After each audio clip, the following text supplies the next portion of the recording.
नमस्कार सभी को। नमस्कार, मैं डॉक्टर कविता नोनिया स्वागत करती हूँ आप सभी का आज के शॉर्ट सेशन के अंतर्गत, क्योंकि आप सभी आप सभी के जहन में ये सवाल जो है वो लगातार गूंज रहा है कि मैम कट ऑफ जो है वो कितनी होगी। तो इस पर अगर हम बात करें आपकी कट ऑफ की, जब हम बात करते हैं तो सबसे इम्पोर्टेंटली कि भाई आपके कितने प्रश्न सही हो रहे हैं। ठीक है, कट ऑफ वही सही होगी जिसमें आपके प्रश्न सही हो रहे होंगे। मोस्ट इम्पॉर्टेंटली यही पार्ट आपको देखने को मिलेगा। तो मैं आप सभी को यहाँ पर हम पहले विश्लेषण करेंगे पिछली कट ऑफ के बारे में कि दिसंबर में जो है वो हमारी कट ऑफ जो रही थी, और इस बार क्योंकि दिसंबर वाला पेपर जो आपका 8 जनवरी को हुआ था उसमें क्या कट ऑफ के स्वरूप रहे थे, और इस बार क्या चांसेस आपके रहने वाले हैं। जो आप सभी ने मुझे अपने प्रश्न सही बताए हैं, साथ ही साथ जो मैंने पेपर खुद देखा है उसका अवलोकन किया है, पिछले पेपर से तुलना की है, उसके आधार पर आपको ये कट ऑफ देखने को मिल रही है। तो इसमें हम चलते हैं और अलग अलग कैटेगरी के स्वरूप में आपको यहाँ पर बताऊंगी। अगर आप दिसंबर की बात करेंगे, जो जनवरी में आपका पेपर हुआ था, तो हम यहाँ पे दोनों ही ले लेते हैं, दिसंबर और आपका जून। दिसंबर और जून दोनों का कंपैरिजन करते हुए चलते हैं। दिसंबर और जून, और दिसंबर और जून कि दिसंबर में कितने प्रश्नों पर हुआ और जून में जो है वो आपका कितने प्रश्नों के ऊपर जो है वो आपका नेट जेआरएफ क्लियर हुआ। तो सबसे पहले देखिए, दिसंबर में जो यूआर कैटेगरी जनरल कैटेगरी आपकी रही, उसमें आपकी जो जेआरएफ हुआ वो 109 प्रश्नों पर हुआ। 109 क्वेश्चंस पे हुआ आपका जेआरएफ। 109 यानी कि आप 218 नंबर जिसके आए, तो उतने 109 प्रश्नों पर जो है वो आपका दिसंबर में जेआरएफ होता है। ठीक है, हाँ। उसके बाद में ओबीसी कैटेगरी की अगर आप बात करेंगे तो ओबीसी कैटेगरी का जेआरएफ हुआ था 105 प्रश्नों पर। ठीक है, 105 प्रश्नों पर ओबीसी कैटेगरी का जेआरएफ हुआ था।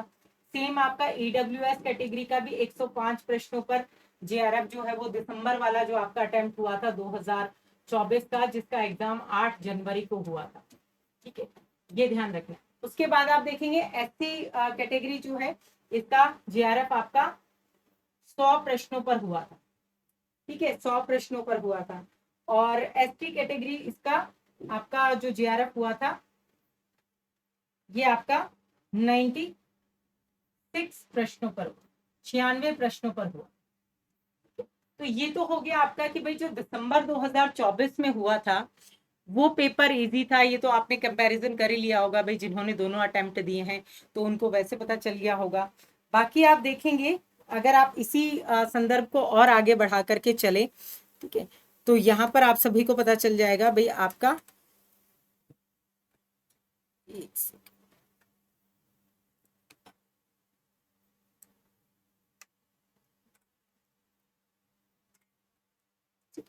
फिर आप देखेंगे नेट की अगर आप बात करेंगे। ठीक है, दिसंबर वाला जो जनरल कैटेगरी का आपका नेट हुआ वो 98 प्रश्नों पर हुआ। ठीक है, 98 प्रश्नों पर हुआ। और ये सेम रहा आपका जो ईडब्ल्यूएस, और आपका ये रहा 91 प्रश्नों पर आपका नेट जो है वो ईडब्ल्यूएस और ओबीसी का रहा। और ये आपका 86 प्रश्नों पर रहा आपका एससी का, और 81 प्रश्नों पर हुआ था एसटी का। ये दिसंबर वाला आपको बता रही हूँ। ठीक है, उसके बाद में पीएचडी ओनली की आप बात करेंगे दिसंबर वाले में, तो पीएचडी ओनली जो है वो आपका रहा,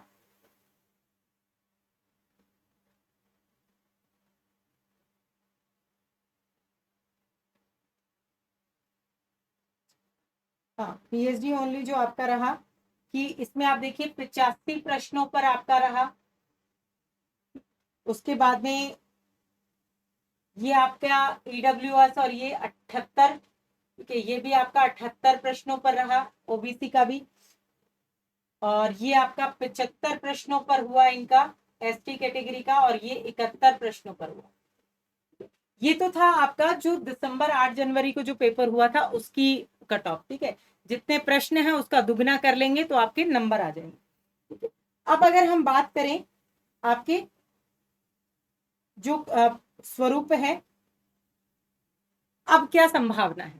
ठीक है, तो अब देखिए, जिसके आप इस पेपर को जब हम मान करके चलते हैं तो जिसके 103, ठीक है, 100 से क्योंकि हम अभावी लेकर के चलेंगे, 103 से 108 प्रश्न, ठीक है, 103 से 108, ठीक है, ये 109 की जगह 110 भी हो सकता है, ठीक है, तो ये +2 करके ही चलिए आप, ठीक है। 110 प्रश्न पे भी जनरल कैटेगरी का जेआरएफ हो सकता है, 108 पे भी, 105 पे भी, ठीक है, क्योंकि कुछ क्वेश्चंस का ड्रॉप वगैरह का मामला है, चैलेंज का है, तो वो सारी चीजें हम मान लें तो इसके अंतर्गत वो आ जाए।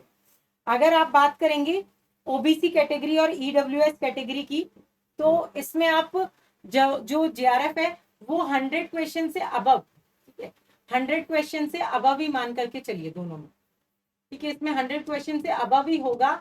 ये 101 भी हो सकता है, 102 भी हो सकता है, 103 भी हो सकता है, ठीक है, डिपेंड्स ऑन जनरल कैटेगरी के जेआरएफ, ठीक है।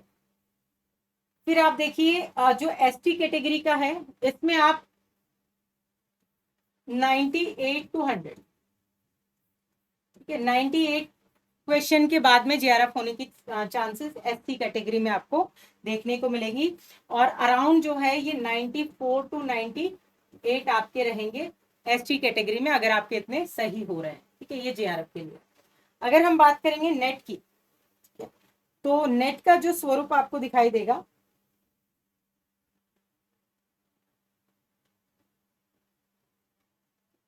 तो नेट में देखिए यहाँ पे आप देखेंगे कि 95 प्रश्नों तक, 95 क्वेश्चन के बाद में, 95 क्वेश्चन से अबव ही मानिए, ठीक है, 95 से ये 100 हो सकता है, ठीक है, 95 भी हो सकता है, 94 भी हो सकता है, तो प्लस माइनस 2 प्रश्न कम या ज्यादा इसमें रह सकते हैं आपके 95 से स्वरूप की भाई 100 के बीच में या 98 के बीच में, ये 93 भी हो सकता है, इतना आपका जो नेट का स्वरूप इसमें रहेगा। इसमें आप देखेंगे तो ये आपका जो नेट रहेगा ईडब्ल्यूएस और ओबीसी कैटेगरी का, ये आपका 90 से 94, ठीक है, 90 से 94 प्रश्न आपके रहेंगे। अब इसमें ऐसा हो सकता है कि भाई हो सकता है 88 प्रश्नों पे भी हो जाए आपका जेआरएफ का जो नेट का संदर्भ है, ठीक है। ऐसे ही आप देखेंगे ये आपका 85 से 88 प्रश्न ले लीजिए, 85 से 88 प्रश्न जो है वो आपके एससी के लिए हो जाएंगे, और 80 से 83 ले लीजिए आप, 80 से 83 प्रश्न सही होने पर होगा एसटी कैटेगरी में आपका नेट। और बात करें अगर हम पीएचडी ओनली की, तो ये आपका लगभग सेम ही रहता है, आपका 84-85 प्रश्नों पे आपका जनरल कैटेगरी का पीएचडी ओनली हो जाएगा, ये आपका लगभग 78-77 प्रश्नों पे, 77-78 प्रश्नों पे हो जाएगा, ये आप मान के चलिए आप 74-75 के स्वरूप में ही, ठीक है, ये 71 प्रश्न पीएचडी होंगे, ठीक है। तो ये आपका कट ऑफ का जो है वो मूल्यांकन है, इसके अनुरूप आप लोग मुझे कमेंट करके बताइएगा आपके लगभग कितने प्रश्न जो हैं वो सही हो रहे हैं।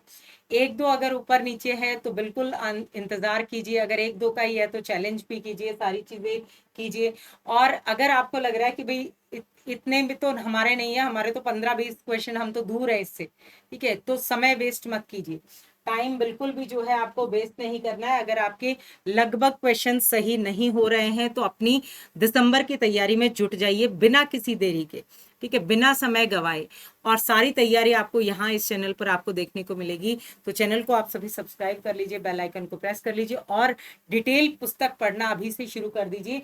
जो पुस्तक मेरी आपको अमेजोन पर अवेलेबल है हिंदी साहित्य की, जिसका लिंक आपको डिस्क्रिप्शन बॉक्स में भी दिया हुआ है, आप सभी जो है उसके माध्यम से अपनी तैयारी को बेहतर से बेहतरीन बना सकते हैं। टेलीग्राम के ग्रुप को ज्वाइन कर लीजिए, हिंदी बाय डॉक्टर कविता नोनिया, और इसी तरह से आपसे मुलाकात होती रहेगी। मैं आप सभी से मिलती रहूंगी, आपके सवालों के जवाब के साथ, आपके महत्वपूर्ण प्रश्नों के उत्तर के साथ मैं आप सबसे इम्पॉर्टेंटली जुड़ती रहूंगी। जो भी आपकी क्वेरी हो कि आपको क्या आगे करना चाहिए, या पीएचडी करनी है तो क्या टॉपिक्स होने चाहिए, रिसर्च प्रपोजल कैसे बनाना चाहिए, इन सभी पॉइंट्स को आप मुझे कमेंट करके ज़रूर बताइएगा। बहुत बहुत धन्यवाद, थैंक यू।